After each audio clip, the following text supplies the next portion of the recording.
Doug Smith is a maverick, a would-be oil field worker saved from hard labor by a virtuoso skill at the piano. We first met Doug in 2004 after following the sound of piano flourishes across 100 miles of cotton fields. If I wouldn't have been given this talent, that I would probably be a roughneck in the oil field right now.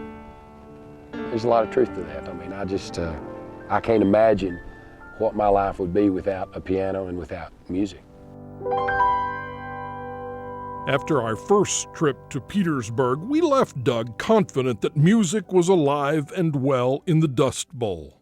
He was talented, he was relatively undiscovered, and he would go far. 4 years later, the unthinkable happened.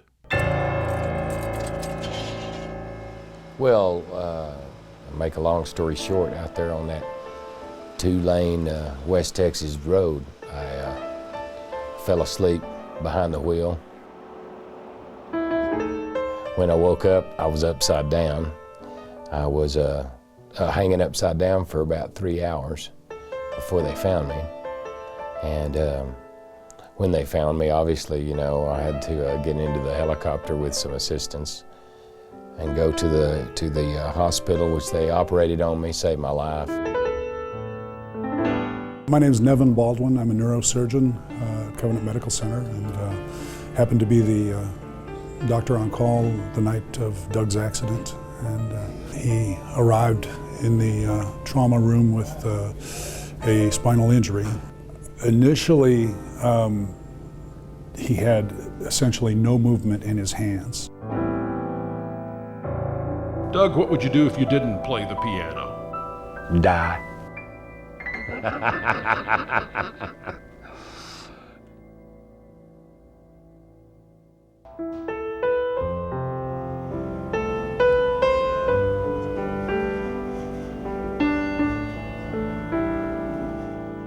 Doug Smith's car accident paralyzed him almost completely from the neck down. At first, he struggled to breathe without a ventilator and could barely move his once talented hands. Physician's assistant Devin McCoy was there in the beginning. When it comes to spinal cord injury, there are two types of spinal cord injury when they get here: complete and incomplete. And the expectations for recovery from either are different. In a complete injury, their expectation for recovery is nominal. It's nil. What they have is pretty much what they'll continue to have.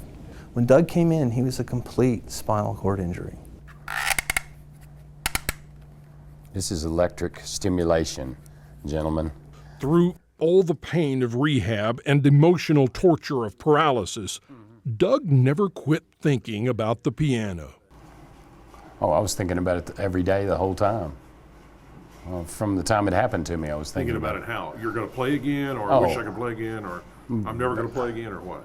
Well, I was really just wanting to play again more than anything, you know. I mean, I didn't think, I really didn't fathom that I would not be able to play again. That didn't cross your mind? No. I knew it was going to be difficult, but there was not a doubt in my mind that I would play again. Even, I mean, you don't need hands to play a piano, Bob. You don't need legs either. You just need a willing heart.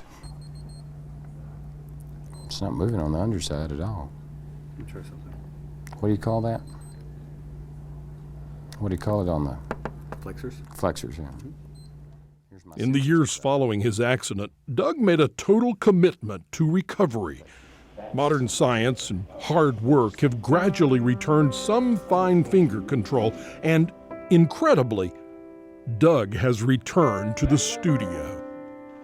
My options were very simple. I had two choices, and really I have them every day. I can get up, go to work, bust my head at work as hard as I can, go home, have a meal with my family, love my friends, and live my life. Or the other choice is lay in the bed and die. And the second choice, Mr. Bob, don't sound any good to me. That's no choice. That's no choice. Not for me, it's not.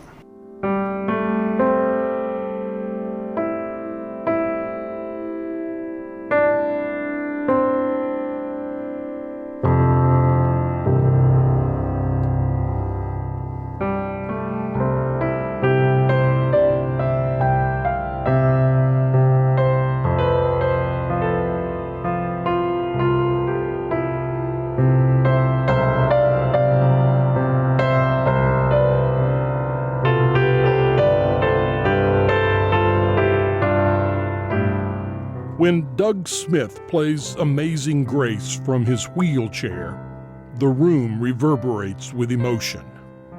To some, it's the sound of a scientific anomaly. To Doug, it's the sound of a miracle. Each time his bandaged fingers strike a chord, the High Plains pianist chooses life over death and reassures the world that Doug Smith will never be paralyzed in spirit. His piano never played so sweetly. You want me to tell you the brutal truth? I think before this happened to me, Bob, I think I had arrogance and I had lack of gratitude. And I wouldn't wish the lesson on anybody, but that was my lesson to learn. I think that I am better without legs and without hands than I was when I had them. Yes, sir. That's the truth. I'm a better husband, I'm a better friend, I'm a better dad. So how can I begrudge something that made me better?